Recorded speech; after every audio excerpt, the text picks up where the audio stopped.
Very good afternoon to all of you guys. मेरे सामने मेरी एक स्टूडेंट हैं जो कि लातूर डिस्ट्रिक्ट से हैं और मुंबई में पोस्टेड हैं हेड ऑफिस में। हेड ऑफिस कोलकाता में है, मतलब मुंबई के आरओ में पोस्टेड हैं रीजनल ऑफिस में, एनआईसीएल में एज ए असिस्टेंट। इनका जर्नलिस्ट का एनआईसीएल एओ का इंटरव्यू है और एक विजुअली इम्पायर्ड स्टूडेंट है। She is a very meritorious and very hard working student. आप मॉक सुने। और जहाँ तक मुझे ध्यान आ रहा है, प्रियंका का सब्जेक्ट क्या था बेटा? BSc BCA BCA, bachelor in computer application. Yes. ठीक है, मैं कम इन सर से स्टार्ट करो। चलो, सारे क्वेश्चन रेडी हैं दिमाग में। May I come in sir? Yes Priyanka, please come. Good afternoon sir. Yeah very good afternoon Priyanka, please have a seat. Thank you sir. Priyanka, आपके नाम से ही प्रियंका गांधी के बारे में कुछ पता चलता है, तो एक दो लाइन उनके बारे में आपसे पूछ सकता है। आपको आइडिया है? जी सर, ज्यादा तो नहीं है बट वो खासदार है शायद किसी स्टेट, कहाँ से कहीं से। देख लीजिएगा, प्रियंका गांधी किनकी बिटिया हैं और किनकी सिस्टर हैं। उनकी माँ का नाम पता है ना? सोनिया गांधी। ठीक है। हाँ। और प्रियंका गांधी राहुल गांधी की बहन है, तो प्रियंका गांधी के बारे में थोड़ा आप देख लेंगी, आपसे पूछ सकता है। जी सर। अपना इंट्रोडक्शन दीजिए। मेरा नाम प्रियंका केंद्रे है। मैं लातूर डिस्ट्रिक्ट महाराष्ट्र से बिलोंग करती हूँ और मैंने अपना एजुकेशन पुणे से कंप्लीट किया है और अभी मैं मेरे हस्बैंड के साथ मुंबई में रहती हूँ और अभी मैं लास्ट 6 मंथ से नेशनल में ही एज असिस्टेंट काम करती हूँ और मेरा हॉबी है चेस खेलना। चलिए, अब तो हॉबी चेस खेलना पे आपने क्लोज किया है, तो वहीं से शुरू करते हैं। फिर आपके प्रोफाइल पे मेनली आपसे प्रोफाइल के सवाल होंगे ज़्यादा, क्या करती हैं और ये सब। एक मेल और फीमेल इंडिया का फेमस चेस खेलने वाले प्लेयर का नाम बताएंगी? जी सर, डी गुकेश है, वर्ल्ड चैंपियन रहे हैं और मेल भी बहुत है जैसे कि वैशाली बाबू। फीमेल? और फीमेल। फीमेल। और कुन्नूरू हम्पी। अच्छा। कुन्नूरू हम्पी भी है। ओके, आपने मुंबई का नाम लिया, आपने बताया आप मैरिड हैं। हस्बैंड क्या करते हैं? हस्बैंड मुंबई कॉर्पोरेशन में जॉब करते हैं। ओके, उनसे क्या सीखने को मिलती है आपको? हस्बैंड से क्या सर प्रेरणा मिलती है? है कि इंडिपेंडेंट बने। ओके, आपके घर से कितना दूर ऑफिस है? 1 घंटा दूर सर। अगर वो लोग ये पूछेंगे कि मैम आपको कितना दिखाई देता है, क्योंकि वो आपके एचआर के लोग होंगे, आपके सीनियर अथॉरिटी के लोग होंगे, आपसे मिलके खुश भी होंगे वो कि असिस्टेंट में हो आप, तो आप उनको क्या बताओगे, आपको कितना दिखाई देता है? ऐसा तो परसेंटेज तो पता नहीं है सर, बट नॉर्मली 10% होगा। होगा नहीं को तो कागज आपका डॉक्यूमेंट बना होगा ना बेटा। वो तो 100% का है। तो उनको जो सच्चाई है वही बताना है, ठीक है? जी सर। जो सच्चाई है उसी हिसाब से उनको डील करना है। ओके, आपका वर्क प्रोफाइल को बताइए मुझे धीरे धीरे। सर मैं Mumbai MCRO Mumbai corporate regional office में पोस्टेड हूँ एज अ असिस्टेंट एंड मैं अंडरराइटिंग डिपार्टमेंट में हूँ। तो मेनली मुझे मतलब जो भी पॉलिसी किसी भी पॉलिसी में चेंजेस होते हैं वो एंडोर्समेंट थ्रू करते हैं। तो मेनली मैं ज़्यादातर एंडोर्समेंट्स करती हूँ, जैसे कि किसी पॉलिसी में मेंबर का एडिशन हो रहा है, डिलीशन हो रहा है और कई कई प्रोजेक्ट पॉलिसी होती है उनमें कि क्लाइंट एक साथ प्रीमियम नहीं देते, इंस्टॉलमेंट्स में देते हैं, तो उसका भी एंडोर्समेंट्स करना होता है, तो वो भी करती हूँ। और मरीन के सर्टिफिकेट्स बुक करने होते हैं वो भी करती हूँ, ब्रिज की बुकिंग करती हूँ और ज्यादातर को इंश्योरेंस के पॉलिसीज बनाती हूँ। चलिए, आपने जो जो बोला है मैं उसी सवाल पर आता हूँ। प्रीमियम वर्ड यूज़ किया आपने, तो प्रीमियम और ग्रेस पीरियड वगैरह का डेफिनेशन पता है? जी सर, प्रीमियम मतलब कि जो इंश्योरर को देता है ठीक है। ईयरली और मंथली, उसको प्रीमियम कहते हैं। हाँ। और ग्रेस पीरियड ये होता है कि मतलब आपका टाइम हो चुका है लेकिन आपको और थोड़ा टाइम देते हैं प्रीमियम पे करने के लिए, उसको ग्रेस पीरियड के। आपने बताया कि आप एडिशन करती हैं, नाम डिलीशन करती हैं, तो ये लोग कब करवाने आते हैं या किस केस में करवाने आते हैं? मतलब जैसे कि सर अभी ग्रुप मेडिकल पॉलिसी होती है या फिर किसी का होता है कि अभी पर्सनल एक्सीडेंट्स के भी ग्रुप का पॉलिसी होता है, तो उनमें क्या होता है ना कि उनके क्लाइंट्स में कभी कभी ऑफिस छोड़ के जाते हैं, फिर तो उनको डिलीट करना होता है, फिर नए लोग एम्प्लॉय उनके ऐड होते हैं, तो उनको करना पड़ता है पॉलिसी में भी। इंडोर्समेंट का मतलब क्या होता है? एंडोर्समेंट मतलब कि अगर आपको एग्जिस्टिंग पॉलिसी में किसी भी कुछ भी चेंज करना हो तो एंडोर्समेंट पास करके चेंजेस कर सकते हैं। ओके, आप मुझे ये बता दीजिए बेटा कि आपने सुना होगा under writing word. Yes sir. Under writing का क्या मतलब होता है? सर, अंडरराइटिंग एक इंश्योरेंस ऑपरेशन का फंक्शन है हाँ हाँ जो कि बहुत इंपॉर्टेंट रोल प्ले करता है। हाँ। मतलब जैसे कि कोई प्रपोजल फॉर्म हो या फिर क्लाइंट कहीं इंश्योरर के पास जाता है, तो हाँ। अंडरराइटिंग पहले अंडरराइटर उस रिस्क को समझता है, इवेलुएट करता है, देन डिसाइड करता है कि इसमें क्या क्या कवरेज देने हैं, क्या कितना प्रीमियम लेना है, और देन पॉलिसी बनाते हैं। ठीक है, ठीक है। इंश्योरेंस और एश्योरेंस में क्या डिफरेंस होता है बेटा? सर, इंश्योरेंस ये वर्ड जनरल इंश्योरेंस के लिए यूज किया जाता है, और अश्योरेंस ये लाइफ इंश्योरेंस के लिए यूज किया जाता है। जैसे कि लाइफ इंश्योरेंस में होता है कि आपको 100% आपको वो मिलने ही वाला है, श्योर है कि आपको 100% एंड ऑफ द टाइम मिलने ही वाला है। बट इंश्योरेंस में ऐसा होता नहीं है, अगर रिस्क हुआ तो मिलेगा, it's not confirm in insurance. आपने बात किया था मेरीन वगैरह का, तो मैं इसमें एक दो टर्म पूछूं। आपने पेरिल सुना है? Peril yes sir. क्या डिफरेंस है बेटा? एक एक करके मुझे बताइए तो। पेरिल, रिस्क और हैजार्डस, हैजार्ड में। रिस्क सर एक्चुअली ये होता है कि possibility of loss, only the possibility of risk होता लॉस जो होता है वो रिस्क बोल सकते हैं उसको हम।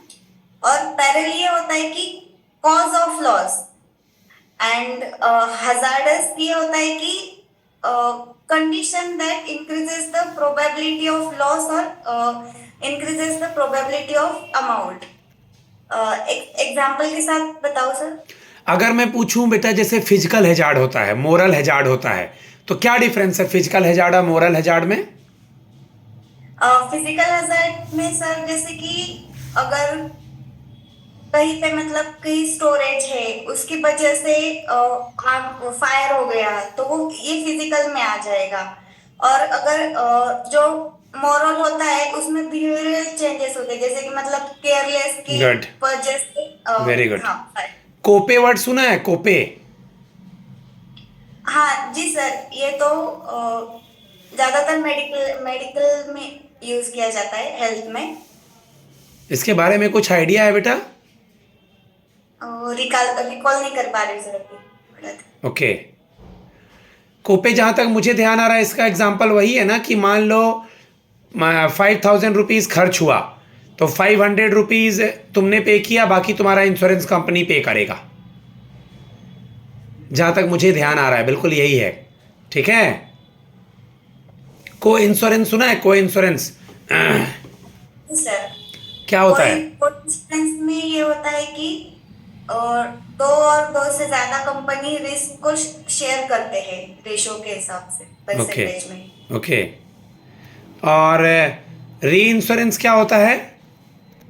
री इंश्योरेंस ये होता है कि मतलब अगर रिस्क बहुत ज्यादा बड़ी है, वो अपने कंपनी हैंडल नहीं कर सकती, मतलब बहुत ज्यादा है, तो उसको री इंश्योरेंस, इंश्योरेंस का इंश्योरेंस होता है, उसको री इंश्योरेंस बोलते हैं। आप NICL असिस्टेंट में ऑलरेडी हैं, NIACL AO में क्यों आना चाहती हैं? सर, मैंने जब असिस्टेंट ज्वाइन किया तो उसके 2 महीने में ही मैंने ये नोटिफिकेशन देखा, तो मुझे लगा ये एक अच्छा अपॉर्चुनिटी है कि जल्दी से जल्दी ग्रो करने के लिए, आगे जाने के लिए, तो मुझे अप्लाई करना चाहिए। इतना करेज कहाँ से आता है आपको जॉब के साथ पढ़ाई करने का? और इतनी चीज़ों को करेज कैसे मिलता है? खुद ऐसे ही सर, खुद से मतलब हमेशा कुछ ना कुछ करके आगे जाना है, इतना ही मोटिव है। एक फ्रेशर बच्चे को हम लेंगे और हम आपको लेंगे, आप ऑलरेडी एनआईसीएल असिस्टेंट में जॉब कर चुकी हैं, तो आप हमारे लिए एसेट, एसेट मतलब संपत्ति कैसे बनेंगी ऑर्गेनाइजेशन के लिए? जैसे कि सर अभी मुझे यहाँ पे 6 महीने हुए हैं, तो हम्म। मुझे मतलब थोड़ा नॉलेज आ गया है कि एग्जैक्टली अंदर होता क्या है, करना क्या है। हम्म। तो मुझे मतलब जैसे फ्रेशर बच्चे को आपको फर्स्ट से ए से स्टार्ट करना पड़ेगा ट्रेनिंग के लिए, तो वो मेरे केस में वो नहीं होगा, क्योंकि मैं ऑलरेडी टर्म्स और काम कर चुकी हूँ, तो जानती हूँ थोड़ा बहुत। तो मुझे इजी हो जाएगा मेरे लिए आगे भी। Good, very good. आपने सुना होगा कि इंश्योरेंस सेक्टर में बहुत सारी कंपनियां हैं, ठीक है? जी सर। तो आप लोगों को एनआईसीएल के तरफ आने के लिए कैसे प्रेरित करेंगी और अपने कौन कौन से मेन जो प्रोडक्ट है एनआईसीएल के बताना चाहेंगी, क्योंकि आपको आइडिया है, बताइए। जी सर, पहले तो मैं ये बताना चाहूंगी कि एनआईसीएल एक ओल्डेस्ट इंश्योरेंस कंपनी है से। एंड एनआईसीएल के बहुत सारे प्रोडक्ट्स है, जैसे कि फायर में है भारत गृह रक्षा, ये होम के लिए है। और एयरटेल ऑल रिस्क, ये बिजनेस के लिए है। लघु और सूक्ष्म उद्योग के लिए भी है। फिर मरीन है। फिर हेल्थ में भी है नेशनल परिवार प्लस। और मरीन मोटर में भी है। बहुत सारे प्रोडक्ट्स है, कंस्ट्रक्शन के लिए भी है, सीएआर पॉलिसी आती है वो भी है। तो बहुत सारे पॉलिसीज अवेलेबल है आपने कस्टमर एक के वर्ड लिए। यूज किया सीएआर पॉलिसी, ये क्या होता है? ये sir construction all risk policy होता है, मतलब जैसे कि कहीं कहीं पे कंस्ट्रक्शन का प्रोजेक्ट शुरू हुआ है, तो उसको उस रिस्क को कवर करता है। अब हम कुछ एचआर क्वेश्चन पे आते हैं। आपके हस्बैंड की पोस्टिंग यहाँ है, आपको मान को पता होगा कि एडमिनिस्ट्रेटिव ऑफिसर में पैन इंडिया पोस्टिंग होगी, तो कल को आपकी पोस्टिंग कहीं और हो जाएगी, तो थोड़े आपको वीआई विजुअल इम्पैर्ड हैं और कहीं और पोस्टिंग होगी, तो दूर कैसे मैनेज करेंगे? मैं पहले से ही घर से दूर रही हूँ एजुकेशन की वजह से। जैसे कि मैंने बताया, मैं लातूर डिस्ट्रिक्ट से हूँ, लेकिन मैंने सारा एजुकेशन पुणे से कंप्लीट किया है। तो वहां पे मैं अकेली रही हूँ, और मुझे मतलब आदत है ऐसा एडजस्ट करने की, और मेरे फैमिली मेंबर्स भी सपोर्टिव है, तो मैं एडजस्ट कर लूंगी। Okay okay. कुछ फीमेल का नाम वो लोग पूछ सकते हैं। अभी बहुत न्यूज़ में थी, अभी आरबीआई की नई गवर्नर बनी है, उनका नाम पता है? Deputy governor. कौन सर? आरबीआई की 4 डिप्टी गवर्नर में एक पूनम गुप्ता बनी है, याद रखिएगा। जी सर। ठीक है। और जैसे जहां जहां महिलाएं सीएम हैं, जैसे दिल्ली की कौन सीएम है महिलाएं पता है? रेखा गुप्ता। Okay sir. दिल्ली की सीएम रेखा गुप्ता हैं। ममता बनर्जी वेस्ट बंगाल की सीएम हैं। Women and child development minister जो हैं वो मिसेस अन्नपूर्णा देवी हैं। फिनेंस मिनिस्टर कौन है? निर्मला सीतारमण जी। मिसेस निर्मला सीतारमण। जीएसटी में कुछ बदलाव लाए गए हैं, कुछ आइडिया है? जी सर, जैसे कि हेल्थ इंश्योरेंस में जीएसटी हटाया गया है, पहले 18% था, तो उसको 0 कर दिया गया है। ठीक है, ठीक है। आप मुझे ये बता दीजिए बेटा कि कल को चल करके अगर आपको एनआईएसीएल में या जीआईसी में, ये दोनों कंपनियां, या एलआईसी में, ये तीन दोनों आती हैं डोमेस्टिकली सिस्टमेटिक इंपॉर्टेंट इंश्योरर में, ठीक है, 3 बड़ी कंपनियां। इन तीनों में से किसी में अच्छी अपॉर्चुनिटी मिलती है तो आप ये जॉब छोड़ देंगी एनआईसीएल? नहीं सर, मैंने सोचा है, पहले भी सोचा था कि मुझे यही कंटिन्यू करना है। बस ये इसी कंपनी का एडवर्टाइज था, तो मैंने अप्लाई कर लिया। क्योंकि अभी मुझे थोड़ा एक्सपीरियंस भी हुआ है, तो मेरा थोड़ा फिर से मैं वहां जाऊंगी तो फर्स्ट से स्टार्ट करना पड़ेगा। तो इसलिए मैं पहले तो वहां जाऊंगी नहीं, अगर मुझे यहाँ कोई मिला तो मैं इसी पे फोकस करके पूरे फोकस से काम करूंगी। ठीक है। आप मुझे बताइए, कुछ प्रिंसिपल बता दीजिए। एक तो बताइए लॉस मिनिमाइजेशन। लॉस मिनिमाइजेशन एक 7 प्रिंसिपल में से एक है। उसमें ये होता है कि इंश्योर्ड को भी ट्राई करना चाहिए कि हमारा लॉस कम से कम हो। मतलब जैसे कि अगर उनका इंश्योरेंस है, तो अगर उनके घर को आग लग गई, तो ऐसा नहीं होना चाहिए कि उन्होंने कुछ उसको बुझाने के लिए ट्राई ही नहीं किया। तो ये होता है कि उसमें कि आपको ज्यादा से ज्यादा ट्राई करना चाहिए कि हमारा नुकसान कम हो। ओके। एटमोस्ट गुड फेथ सुना है? जी सर। बताइए। एटमोस्ट गुड फेथ ये कहता है कि इंश्योर्ड और इंश्योरर के दोनों को भी कोई हिडन कंडीशन छुपानी नहीं चाहिए। जैसे कि हेल्थ इंश्योरेंस में कभी कभी इंश्योर्ड स्मोक करते हैं या फिर कोई और कंडीशन हो जो कि उनको कोई बीपी शुगर है, ये कंडीशन जो भी है वो सच सच बता देना चाहिए। और इंश्योरर को भी सारे जो रूल्स रेगुलेशन है सब इंश्योर्ड को सच सच बता देना चाहिए, कुछ भी छुपाना नहीं चाहिए। ये होता है। इंश्योरेबल इंटरेस्ट क्या होता है?